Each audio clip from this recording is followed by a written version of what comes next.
Alright, y'all, today I know it's Monday and I probably should have been doing this Saturday or Monday, but yeah, I fell asleep twice, so that's why I really couldn't do it. But it's early, it's like 3:06 in the morning. I don't have an extra watch, I just pretend. But yeah, today we'll be talking about the Australian Grand Prix, how Ferrari fumbled, how Mercedes won, and how NASCAR and all that to see how they did. So let's go with the Australian Grand Prix first. So, a little interesting. I guess this is new to Formula 1 because now just think to you go back last year when they lap on the grid, that green flag flies, the lights immediately come on. Well, now once that green flag flies, there'll be a pre-start. I guess where the battery can like recharge up or something. So now the lights and the start will be a little bit delayed. So like a little pre-start. So yeah, but let's talk about the 5 red lights first because we didn't see that from last year at all. Like. I'll have a little video playing in the box corner. If I don't get copyrighted for F1, because they copyrighted for me last year for doing stuff like that. But hopefully, I don't do that, because it's going to be like a little clip. But if you're looking at a box over there, yeah, the 5 red lights, they went out fast because you went from 1, 2, 3, 4, 5. You wait, like I want to say like a couple seconds before they go out. No! They went from 1, 2, 3, 4, 5, boom, out in no time, and it was just go. That's all they did now. And what a start from the Ferrari of Charles Leclerc. From 4th to 1st, takes the lead from George Russell. Lewis Hamilton took the 3rd, but he had to get back to Isaac Hadjar because in turn 1 he went off the track. But what a start. Oh my gosh, what a great battle was between George Russell and Charles Leclerc. I think those are going to be our 2 championship protagonists this year. Russell versus Leclerc for the title. Mercedes versus Ferrari. It's great to have that team fighting for the title once again. Gosh, it's been 2017, 2018 has been the last time those 2 fought for the title. But obviously we know how far it is when it comes to a title fight. They buffled. They bluff. They just can't get anything right, which we'll talk about in the video. So yeah, the first VSC comes out for Red Bull debuter of Isaac Hadjar, and yeah, he actually started 4th, pretty good. Good qualifying. Obviously, if he wants to break the Red Bull curse, he's gonna have to get on the podium or finish in the points every single Grand Prix, not just 2 or 3. He's got to finish in the points at every single Grand Prix, possibly 22, 23. It depends if we do go racing in Bahrain and Saudi. Depends because what's happening with the world right now, it's kind of going not great for the world right now. But we'll wait and see. So yes, and then I didn't talk about, we forgot to mention this, but Max Verstappen 20th on the grid after his crash in Q1 a few days ago. So yeah, he started 20th, but it worked his way through the grid. But yeah, so the first VSC comes out. A few teams come in, like Mercedes. I think there was an Alpine, an Audi, of course, of Hulkenberg. Or not Hulkenberg, he was already out before the start of the Grand Prix due to, I think, an engine or electrical issue, something like that. It was the Audi of Hulkenberg that came in, and yeah, a few teams. I think Verstappen, Norris, the world champ, came in. And yeah, the Racing Bulls of Ricky Arvid Lindblad. So yeah, a few teams did come in, and you know, Ferrari didn't pit because I'm pretty sure they want to wait for a red flag or another safety car or not sure VSC or something like that. So and then we go back racing, and then we get another VSC. This one due to a wing mirror coming off. I think of one of the Cadillacs. I think of Sergio Perez. Obviously, welcome to Formula 1 Cadillac. I forgot to say that in the video. So, yes, brand new Formula 1 team. 22 drivers, 11 teams on the grid for the world title. Obviously, we know it's going to be either Mercedes. We know it's going to be Mercedes versus Ferrari because Red Bull and McLaren aren't quite there with them just yet. But we'll see going into the second half. We're just starting the season, and we're already talking about the second half. So, yeah, so we go back to then more teams come in. Surprisingly, Ferrari doesn't come in on the second VSC. Even Hamilton was fresh on it. Like, one of us should have pitted. And I agree, like, one of them should have brought one of the Ferraris in. They wouldn't lose time to the Mercedes. But knowing how Ferrari are, they always do it every single year when it comes to a world title. Obviously, they didn't fight for the title last year. They didn't do it in 2023. But when it comes to a Formula 1 world title, they just can't seem to get it right. So, we go back racing. Another VSC comes out, this time with the Cadillac of Valtteri Bottas. And I think this one really hurt Ferrari the most, because Bottas literally parked his car right into the pit entry, and the FIA had to close the pit lane, so Ferrari couldn't take that ground. But I think Ferrari should have probably pitted during that second of 3 VSCs, because they had the opportunity, but they didn't. So pit lane was closed. And then we finally restart. And then around lap 21, I think it was like lap 30, maybe like 30 or lap 25 or something, Ferrari finally come in, but it was too late. There was no hope at that point for Ferrari to finally get the first win since 2024, nearly 3 years ago. No. Yeah, nearly 3 years ago, the last time they won, which is incredible. No, 2 years ago. Because they didn't win in... Yeah, nearly it's been 2 years ago now since they last won. But, wow. Since 2024, the last time they won was the 2024 Mexican Grand Prix, and they're still going to go on the winless streak. And hopefully they can break that going into China next week, or this week. But we'll see. So, we finally go back racing, everything was dying down. The battle was really hitting between reigning world champ Lando Norris and Max Verstappen, and I will say, McLaren just didn't have the pace, and I might have mentioned this, but I felt so bad for Oscar Piastri. On his way to the grid, he crashed in, I want to say turn 6 it was. He crashed on his way to the grid, and the Australian curse is just going to continue for poor old Oscar Piastri. Last year, he slid off the track due to heavy rain. This year, he crashes even before the start of the Grand Prix. Like, what is... There's got to be something going on with, like, Australian drivers, or just, like, Australian, like, in general. Like, it feels like Albert Park doesn't want any Australians to, like, win their home Grand Prix. If you go to MotoGP, Jack Miller's won his home Grand Prix, but that's MotoGP. This is Formula 1 we're talking about, and, yeah, like, what is going on so far? Like, I don't know, but...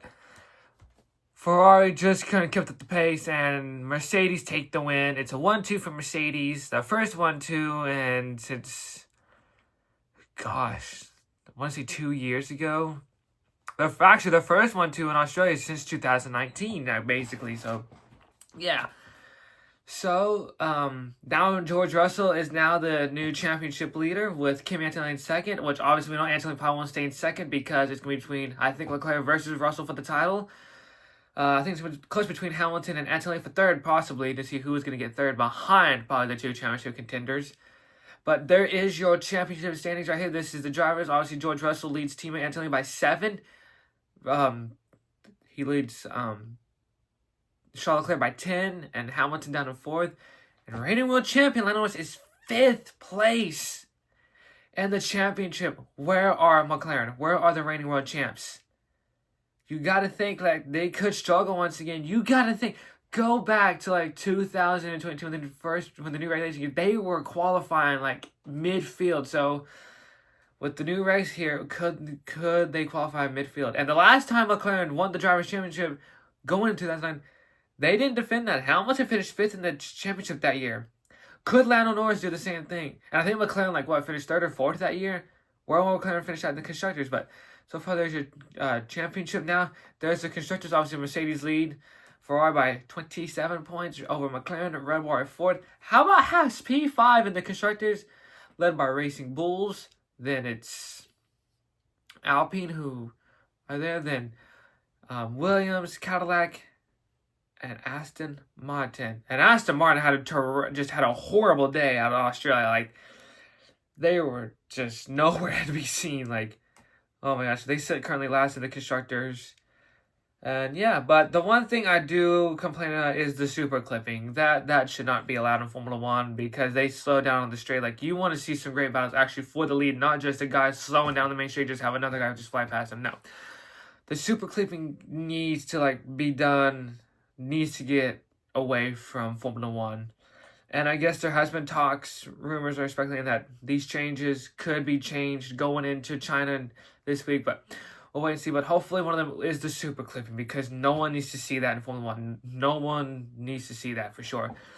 So that's Formula 1. Now let's talk NASCAR. It was Joey Logano who was on pole position, obviously, along with Kyle Larson and Austin Cindric was up there. And so far, I thought it was a really fun race. Ryan Blaney won stage 1, obviously. Takes his first penalty due to a loose wheel, had a pit in his teammate's pit box with Logano. The second stage, Fox Sports had James Hinchcliffe and Townsend Bell in the booth with Mike Joy, Kevin Harvick, and Clint Boyer. I thought that was a fun segment, a 5-man booth. Oh, excuse me, hiccups. Then the actually first caution came out for an incident with SVG getting spun around after Kyle Busch hit the wall. So SVG spun and all that. So we go back racing, and boy, these guys go down that dog. When they hit that apron of the dog, these guys really fan out 3, 4, 5 wide. Like, it is unbelievable how crazy these guys get on restarts. And then the second caution came out with Chase Briscoe having an issue with the tire, or tire break, one or the other. But yeah, so we restart once again, and pretty calm, tame, and all that. And then not calm and tame, but then the third caution came out with a big wreck. It involved Suarez getting, I think he was on the inside of Brad Keselowski and spun himself out. So yeah, that leads to a third course caution. 12 cautions from Sunday's race. A lot of cautions, I will say that for sure. And then we go back racing, and then it was, I think it was Bell who won stage 2? I think it was. It might have been Bell who won stage 2. We'll have to wait and see. But yeah.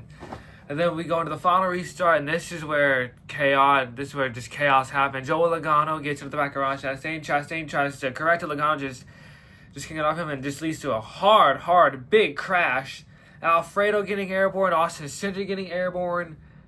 You can see the video in the corner box. But yeah, just some hard wrecks for sure from that crash. And then Logano said he wasn't trying to do that on purpose. He was just trying to push the one, which you gotta know you can't push no one when they're gonna use that apron, because it will spin the guy out. Go back to 2022 when even blocking. Go back to 2022 during the season finale of the championship. It was Elliott trying to block Chastain, and yeah, Elliott wrecked himself and cost himself the championship. Trying to go for a second, cost himself that year. He didn't compete in 2023 because he suffered a leg injury and just couldn't make the playoffs that year. Well, not the chase. Couldn't make the chase that year. But yeah, so then we go back to another restart, and once again, it was a Penske shamble for the 22-2. Logano, once again, tries to block the 16 of Allmendinger, slides down, comes back on the track, takes out Suarez and a Penske line, which is obviously the Wood brothers of Josh Berry. And yeah, Penske, who won the IndyCar series with Joseph Newgarden, who actually did lose the championship because Alex Palou, the former championship leader, took himself out by clearing himself. So yeah, so now Newgarden is now the new championship leader. So yeah, so and then so now Roger Penske, and the only Penske driver left to get them the win was Ryan Blaney. So then we restart with, I want to say like 58, 57 laps to go. And then we got another caution with Shane Van Gisbergen, who had a tire go down. And he was actually caught up in that wreck. He actually had the tire before the wreck that went down, so yeah. So then everything, was calm. It was Bell who was leading. We know he's going to be good here in Phoenix. Then it was, I think, Gibbs second. Ryan Blaney got to third. But as soon as they were getting close to lead, the caution comes out with less than 25 laps to go, with Austin Dillon having a flat tire right where it went down. So he had to come in. And then when the final restart happened with 10 laps to go, no, caution came out with, I want to say it was like 19 laps to go in the race. So yeah, Austin had a tire going down, and then we restart with 10 laps to go. And that was basically the final race. No. No, I think it was like 30 to go. 30 laps to go, Austin did have a flat tire. Then on the final, close to almost the final restart, down the back straightaway, Ricky Stenhouse spins John Hunter, who got to Zane Smith, and that leads to a backstretch crash. That leads to this 12th and final caution of the race. We now restart with the final restart with 10 laps to go, and Blaney was able to make the pass on Ty Gibbs and take the lead, and Ryan Blaney was able to win the Straight Talk Wireless 500 from Phoenix Raceway. So now he is now second in the points. He gained 18 spots in the points. There is your point standings right now.